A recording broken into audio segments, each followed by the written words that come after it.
ಈ 5 ವೇಳೆಗಳಲ್ಲಿ ಸಂಭೋಗ ಮಾಡಿದರೆ ದಾರಿದ್ರ್ಯ ಖಂಡಿತ ಅನುಭವಿಸಬೇಕು. ದಂಪತಿಗಳು ಈ ವಿಷಯಗಳನ್ನು ತಿಳಿದುಕೊಳ್ಳಲೇಬೇಕು. ಗಂಡ ಹೆಂಡತಿ ಸಂಭೋಗ ಯಾವ ಸಮಯದಲ್ಲಿ ಮಾಡಬೇಕು? ಹೆಂಗಸರು ಸಂಭೋಗ ಮುಗಿದ ನಂತರ, ಅಂದರೆ ಬೆಳಿಗ್ಗೆ ಎದ್ದ ತಕ್ಷಣ ತಲೆಗೆ ಸ್ನಾನ ಮಾಡಲೇಬೇಕಾ? ಸ್ನಾನವಿಲ್ಲದೆ ಅಡುಗೆ ಮನೆ ಪ್ರವೇಶಿಸುವ ಹಾಗೆ ಇಲ್ವಾ? ದೇವರ ಪೂಜೆ ನಿಯಮ ಹೇಗೆ? ನಿತ್ಯ ತಲೆ ಸ್ನಾನ ಹೆಣ್ಣು ಮಕ್ಕಳ ಆರೋಗ್ಯಕ್ಕೆ ಹಾನಿ ಅಲ್ಲವೇ?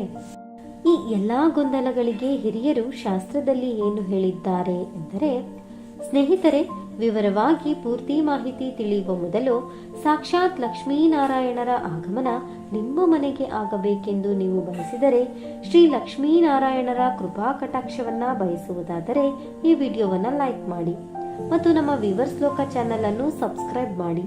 ಕಾಮೆಂಟ್ ಬಾಕ್ಸ್ನಲ್ಲಿ ಶ್ರೀ ಲಕ್ಷ್ಮೀನಾರಾಯಣ ನಮೋ ನಮಃ ಎಂದು ಬರೆಯಿರಿ. ದಂಪತಿಗಳು ಈ 5 ಸಮಯದಲ್ಲಿ ಯಾವುದೇ ಕಾರಣಕ್ಕೂ ಸಂಭೋಗ ಮಾಡಲೇಬಾರದು. ನೆನಪಿರಲಿ, ಶಾಸ್ತ್ರದಲ್ಲಿ ತಿಳಿಸಿರುವಂತೆ ಬೆಳಗ್ಗೆ ಬ್ರಹ್ಮ ಮುಹೂರ್ತದಲ್ಲಿ ಸಂಭೋಗ ಮಾಡಬಾರದು. ಅದು ದೇವತೆಗಳ ಸಂಚಾರ ಮಾಡುವ ಸಮಯ ಹಾಗೂ ಅದು ಪೂಜಾ ಸಮಯ. ಆದ್ದರಿಂದ ದಂಪತಿಗಳು ಸಂಭೋಗ ಮಾಡುವುದು ಒಳ್ಳೆಯದಲ್ಲ. ಇನ್ನು ಸಾಯಂಕಾಲ ಸಮಯದಲ್ಲಿ ಸಹ ದಂಪತಿಗಳು ಸಂಭೋಗ ಮಾಡಬಾರದು. ಈ ತಪ್ಪಾದರೆ ಕೆಟ್ಟ ಗುಣದ ಮಕ್ಕಳು ಜನಿಸುತ್ತಾರೆ ಎಂದು ಶಾಸ್ತ್ರದಲ್ಲಿ ತಿಳಿಸಿದ್ದಾರೆ. ಶುಕ್ರವಾರ ಹೆಣ್ಣು ಮಕ್ಕಳಿಗೆ ತುಂಬಾ ವಿಶೇಷವಾದ ದಿನ. ಹೆಂಗಸರು ಈ ದಿನ ತುಂಬಾ ಬೇಗನೆ ಎದ್ದು ಮನೆಯೆಲ್ಲ ಗುಡಿಸಿ ಒರೆಸಿ ಪೂಜೆಗೆ ತಯಾರಿ ಮಾಡಿ ತುಂಬಾ ಶ್ರದ್ಧೆಯಿಂದ ಪೂಜೆ ಮಾಡಿರುತ್ತಾರೆ. ಇದರ ಜೊತೆ ಮನೆ ಕೆಲಸ, ಗಂಡ ಮಕ್ಕಳ ಜವಾಬ್ದಾರಿ ಕೂಡ. ಇಷ್ಟೆಲ್ಲ ಮಾಡಿ ದಣಿದು ರಾತ್ರಿ ಮಲಗುತ್ತಾರೆ. ಅಂತಹ ಹೆಂಡತಿಗೆ ಗಂಡ ವಿಶ್ರಾಂತಿ ಕೊಡಬೇಕು. ಇನ್ನು ಹೆಂಗಸರು ಮುಟ್ಟಾಗುವ ಹಿಂದಿನ ದಿನ ತುಂಬಾ ಸೊಂಟ ನೋವು, ಹೊಟ್ಟೆ ನೋವು, ಕೈಕಾಲಿನ ಸೆಳೆತ, ಮೂಡ್ ಸ್ವಿಂಗ್ಸ್, ಇನ್ನು ಅವರವರ ದೇಹದ ಅನುಗುಣವಾಗಿ ಅವರಿಗೆ ತೊಂದರೆ ಇರುತ್ತದೆ.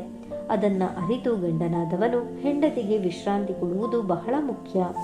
ವ್ರತದ ಸಮಯದಲ್ಲಿ, ಅಂದರೆ ವರಮಹಾಲಕ್ಷ್ಮಿ ವ್ರತ, ಸತ್ಯನಾರಾಯಣ ವ್ರತ, ಗಣಪತಿ ವ್ರತ, ಇಂತಹ ವ್ರತದ ಸಮಯದಲ್ಲಿ, ಅಂದರೆ ಆ ದಿವಸ ರಾತ್ರಿ ದಂಪತಿಗಳು ಯಾವುದೇ ಕಾರಣಕ್ಕೂ ಸಂಭೋಗ ಮಾಡಲೇಬಾರದು ಎಂದು ಶಾಸ್ತ್ರದಲ್ಲಿ ಹಿರಿಯರು ತಿಳಿಸಿದ್ದಾರೆ. ನೆನಪಿಡಿ.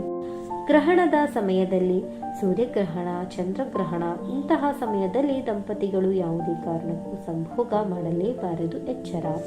ಹೆಂಗಸರು ರಜಸ್ವಾಲೆ ಅಥವಾ ಮುಟ್ಟಾದಾಗ ಮುಟ್ಟಿನ ಅವಧಿ ಮುಗಿಯುವವರೆಗೂ, ಅಂದರೆ 5 ದಿನದವರೆಗೂ ಯಾವುದೇ ಕಾರಣಕ್ಕೂ ದಂಪತಿಗಳು ಸಂಭೋಗ ಮಾಡಲೇಬಾರದು ಎಂದು ಹಿರಿಯರು ತಿಳಿಸಿದ್ದಾರೆ. ನೆನಪಿಡಿ.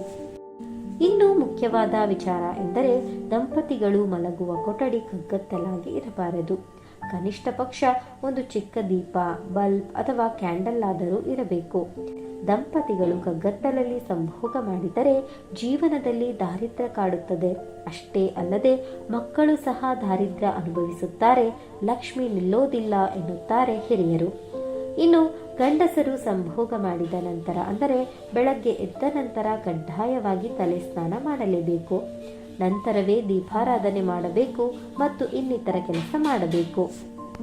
ಆದರೆ ಹೆಂಗಸರು ಕೈಕಾಲು ಮುಖ ತೊಳೆದು ಮನೆಯ ಕೆಲಸಗಳನ್ನು ಮಾಡಬಹುದು ಹಾಗೂ ಹೆಗಲು ಸ್ನಾನ, ಅಂದರೆ ಮೈ ಸ್ನಾನ ಮಾಡಿ ದೀಪಾರಾಧನೆ ಮಾಡಬಹುದು. ಆರೋಗ್ಯದ ದೃಷ್ಟಿಯಿಂದ ಹೆಂಗಸರು ಪ್ರತಿದಿನ ತಲೆ ಸ್ನಾನ ಮಾಡಬಾರದು. ವಾರಕ್ಕೊಮ್ಮೆ ತಲೆ ಸ್ನಾನ ಮಾಡಿದರೆ ಸಾಕು. ಸ್ನೇಹಿತರೆ, ಈ ಮಾಹಿತಿ ನಿಮಗೆ ಇಷ್ಟವಾದರೆ ದಯವಿಟ್ಟು ಲೈಕ್ ಮಾಡೋದನ್ನು ಖಂಡಿತ ಮರಿಬೇಡಿ ಹಾಗೂ ಮತ್ತಷ್ಟು ವಿಡಿಯೋಸ್ಗಳಿಗಾಗಿ ನಮ್ಮ ಚಾನೆಲ್ ಅನ್ನು ಸಬ್ಸ್ಕ್ರೈಬ್ ಮಾಡಿಕೊಳ್ಳಿ. ಕೇಳಿದ್ದಕ್ಕಾಗಿ ಧನ್ಯವಾದಗಳು.